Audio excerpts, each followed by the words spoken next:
So I was ill with probably COVID again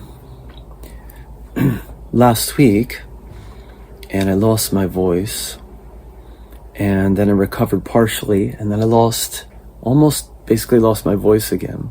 It's coming back slowly, but it's not as strong as it should be. I can feel that I have a very strong, loud voice that I can't project right now. I can talk, but it feels gravelly and weak. And I woke up this morning, I can hardly open my eyes, huh? I've been awake for several hours now, and I've eaten. I had a bit of coffee even. Trying to keep my eyes open. I'll put my glasses on. That helps a little bit. And I woke up with the thought that this physical reality, this world, is definitely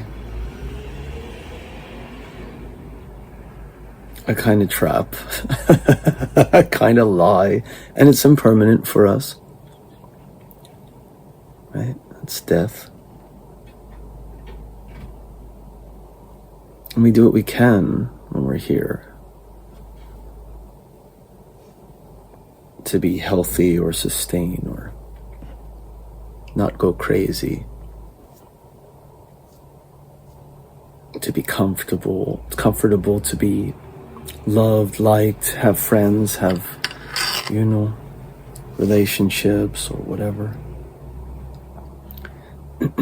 We drink and we seek out the things, right? The pleasures and money and all of it. And then when we don't have them, we suffer. And when we're sick, we suffer. And when we feel we're losing out, we suffer. But all to what end? Actually, what is it? What is it?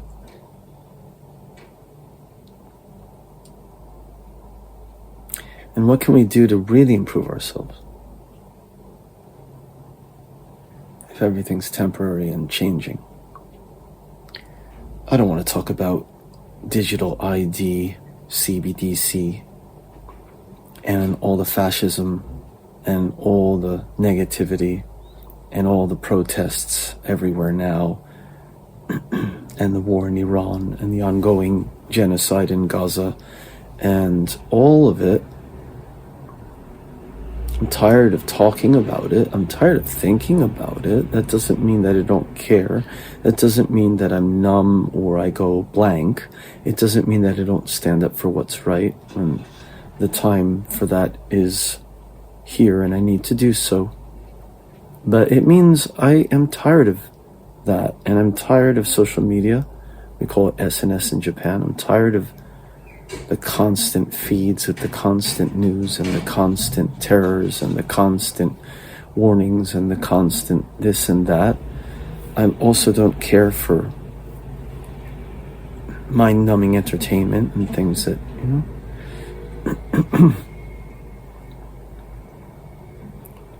I haven't been recording new material for, several days now. I mean, I put up a 12 minute, I guess, after I edited, or 14 minute, whatever it is, basically, right, instrumental kind of experimental improvisational thing with an image. I put that up. I'm always doing something, right? It's instrumental. I don't sing on it, but I'm not actively creating a new album right now. I've got my David Bowie Miniature Artist album I just put on Bandcamp, and there were some other things I released this year and I've been doing. I did my live shows. I'll go back to teaching classes soon. And it just goes on. It's not a bad thing. I still have food. I still have a roof over my head. It could change. Could change for everyone.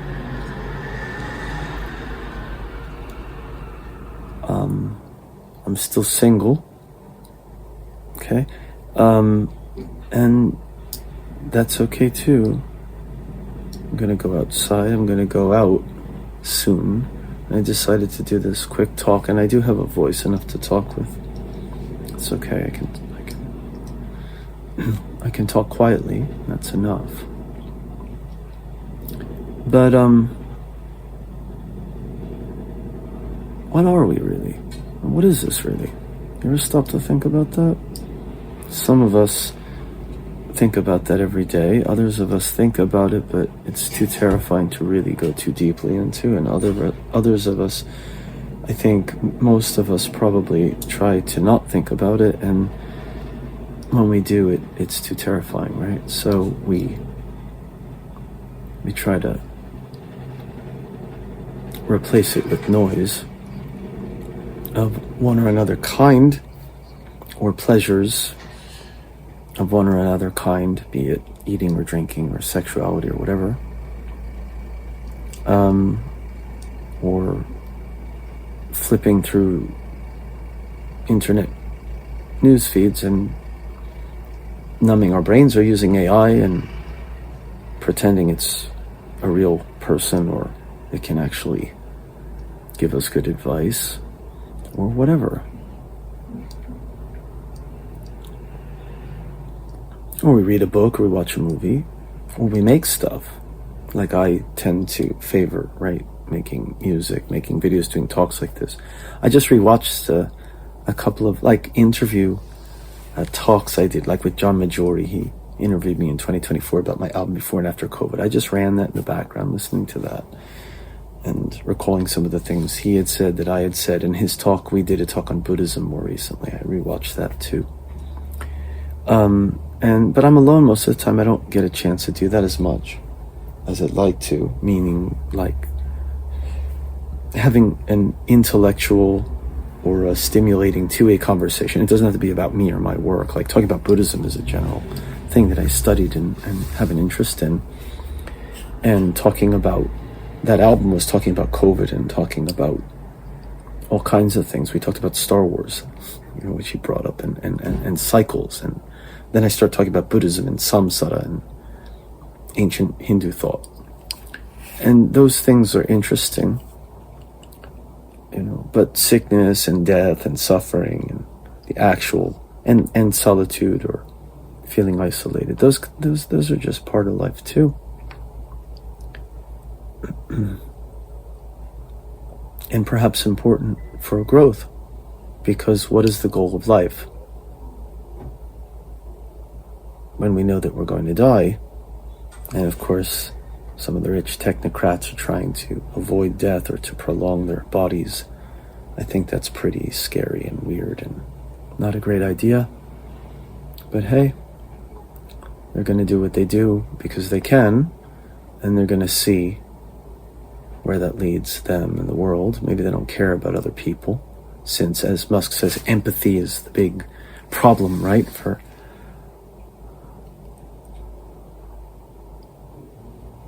Prevents progress.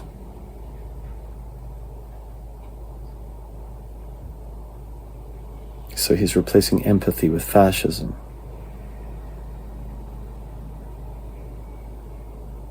Which is a surefire way to destroy ourselves and make everyone miserable, including ourselves. I think it's because people such as these technocrats are miserable people, and they don't know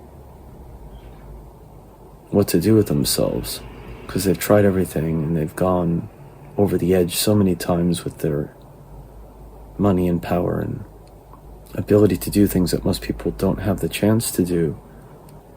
They got bored of it, and so they've become fascists. Or maybe they were fascists to begin with, but they've become just numb to pleasure even. Like they want more and more, right?